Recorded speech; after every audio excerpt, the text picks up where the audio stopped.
Ahora vamos a hablar sobre la modulación por pulso. Este es un esquema de modulación que no siempre se transmite de forma inalámbrica. Por ejemplo, un tipo de modulación por pulso es el tipo de modulación que se utiliza en los controles para televisión y ese tipo de cosas.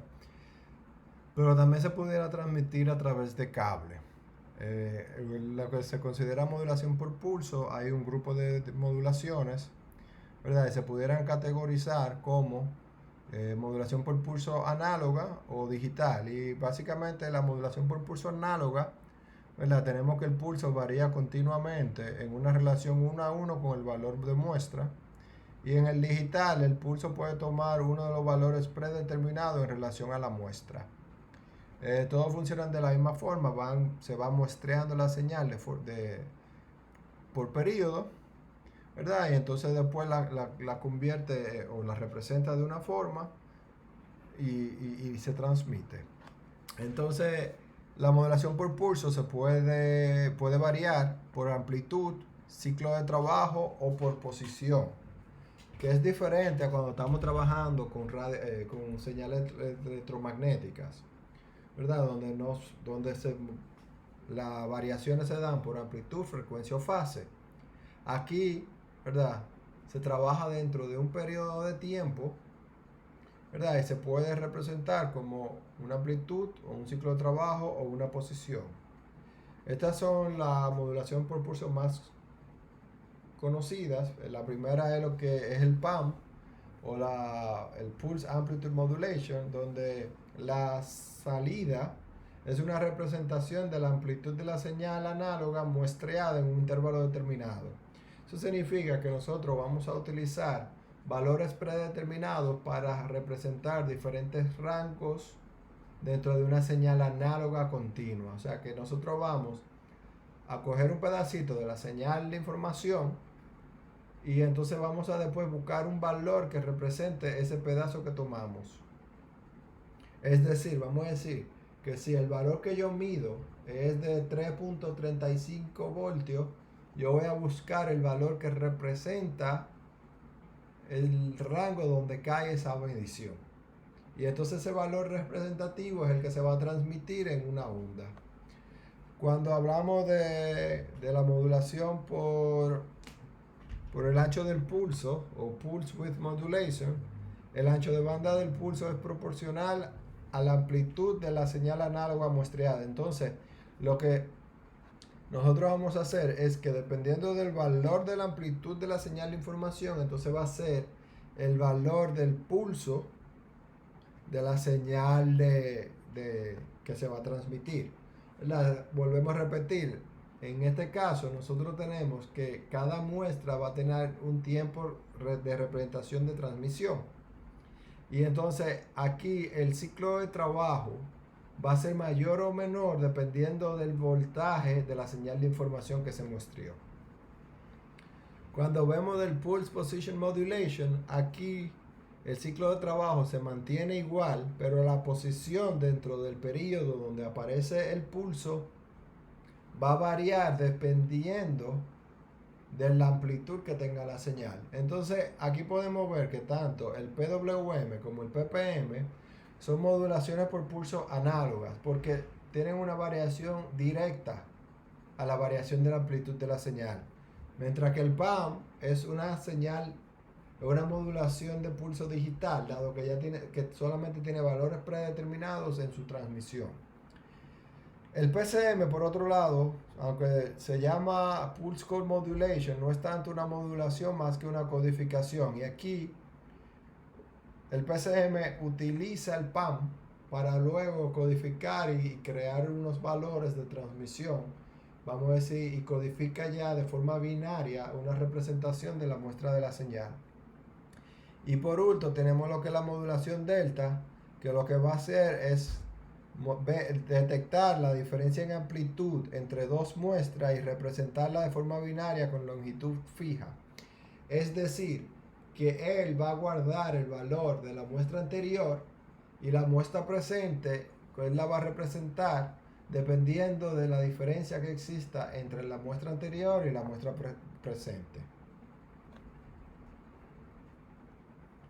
Aquí podemos ver, vamos a decir, el PAM, dependiendo del valor que tenga la señal de información, él va a representar diferentes valores. Y aquí podemos ver cómo él tiene diferentes escalones dependiendo de esos valores de la señal de información. La secuencia de bits se agrupa en bloques de B bits y cada bloque se convierte en una señal de una constelación que ya está predefinida. Y entonces el tamaño de esa constelación va a ser igual a 2 elevado a la cantidad de bits que estamos utilizando para representar esa información. R sería la tasa de entrada de los bits y la tasa de la señal sería la tasa de entrada, ¿verdad?, entre la cantidad de bits que tiene cada señal.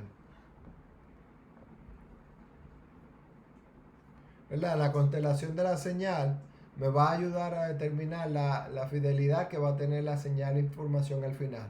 Entre más puntos, entre más grande esa constelación, ¿verdad?, mayor representación va a tener la señal. Pero ¿qué pasa? Que entre mayor sea la cantidad de símbolos o el tamaño de la constelación, mayor la cantidad de energía que yo voy a necesitar. Y la cantidad de símbolos, ¿verdad?, va a ser, porque la distancia que tiene que existir entre cada símbolo tiene que ser mayor al ruido, porque si la distancia es muy pequeña con relación al ruido, entonces se me va a hacer muy difícil poder determinar entre un símbolo y el otro en el receptor. Por lo que el ruido y la energía, ¿verdad?, es lo que me va a determinar la cantidad o el tamaño que puede tener esa constelación.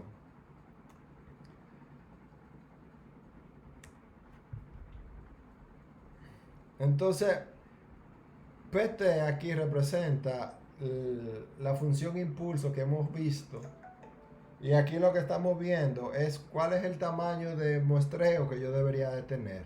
La frecuencia de muestreo debe ser por lo menos 2 veces la frecuencia máxima de la señal de entrada al sistema. Y esto se da por el teorema de Nyquist, que se estudiará más profundo en comunicaciones digitales. Entonces aquí podemos ver una representación análoga digital y digital análoga del PAM. Aquí, por ejemplo, vemos como una señal análoga continua se puede representar utilizando una modulación PAM, ¿verdad? Entonces nosotros convertimos una señal que se ve así en una señal que se ve de esta forma.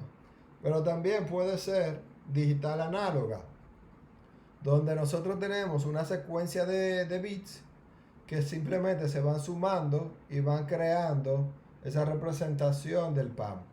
Y es lo que vemos entonces en esta segunda gráfica. El PCM es una forma de codificación, pero que se estudia junto con la modulación por pulso. Esto es una tecnología que se desarrolló en el 37 por AT&T, ¿verdad? Y que lo que básicamente hace es utilizar el PAM para después crear una concatenación de bits en la modulación, y después en la demodulación esa concatenación de bits se representa otra vez como un PAM, el cual ya representa la señal de información final. Aquí tenemos que la señal de información primero se muestrea para tomar los diferentes puntos y poder crear el PAM. Una vez el PAM está creado, entra a un convertidor análogo digital, que lo que básicamente ve es la amplitud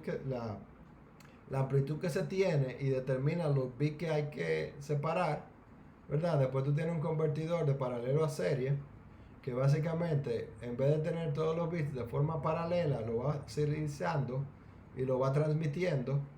Y esto es lo que representa un transmisor. El receptor hace el proceso inverso.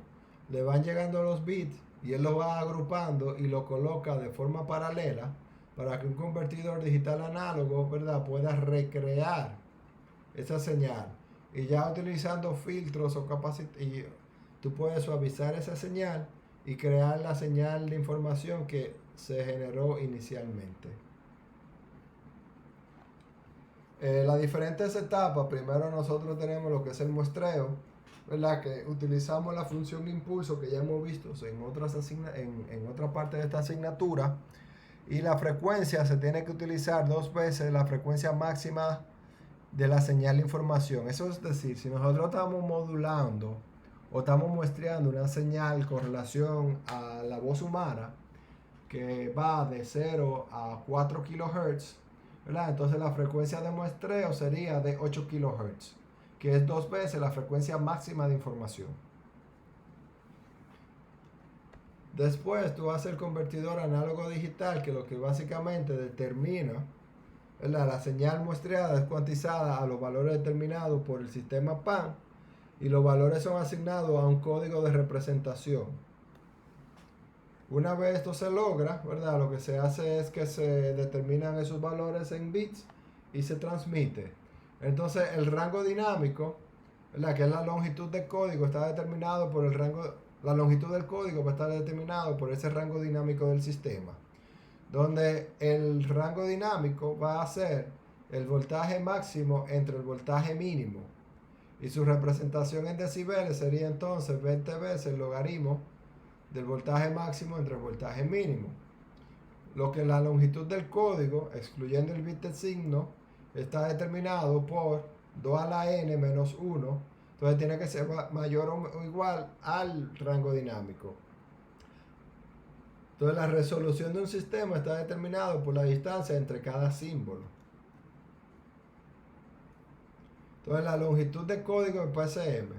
Entonces tenemos lo que son los PCM lineales, donde el cambio entre dos escalones sucesivos es uniforme y la resolución es constante entre todos los niveles. Eso significa que el PCM está dividido de forma equitativa en todo el rango que se acepta de la señal de información.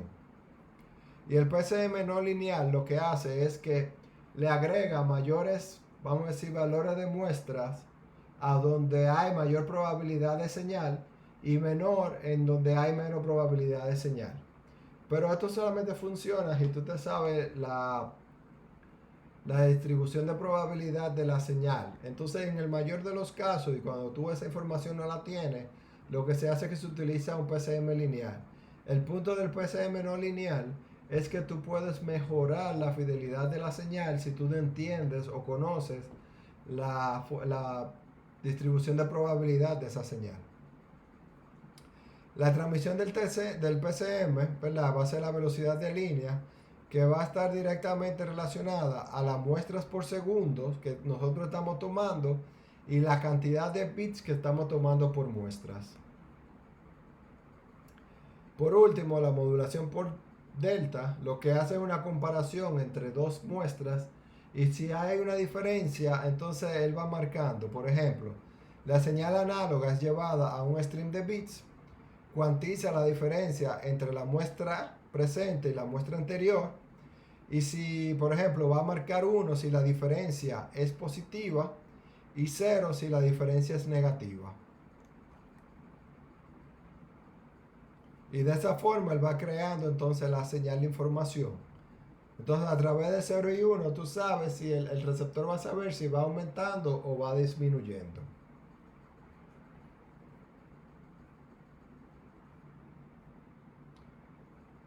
Por último, entonces tenemos lo que es el PWM, donde vamos a decir el ciclo de trabajo dentro de un periodo va a variar dependiendo de la amplitud que se tiene en la señal de información muestreada. Entonces, aquí se sigue tomando pedacitos de la señal de información y se va representando en el ciclo de trabajo. Entonces, por ejemplo, entre más grande sea el ciclo de trabajo dentro del periodo, eso significa que mayor es la amplitud. Entre más pequeño significa que la amplitud es negativa. Y aquí nosotros podemos ver un circuito utilizando un timer LM555SN, que seguro han trabajado en electrónica digital con él, ¿verdad? Para crear lo que es un circuito PCM para transmisión.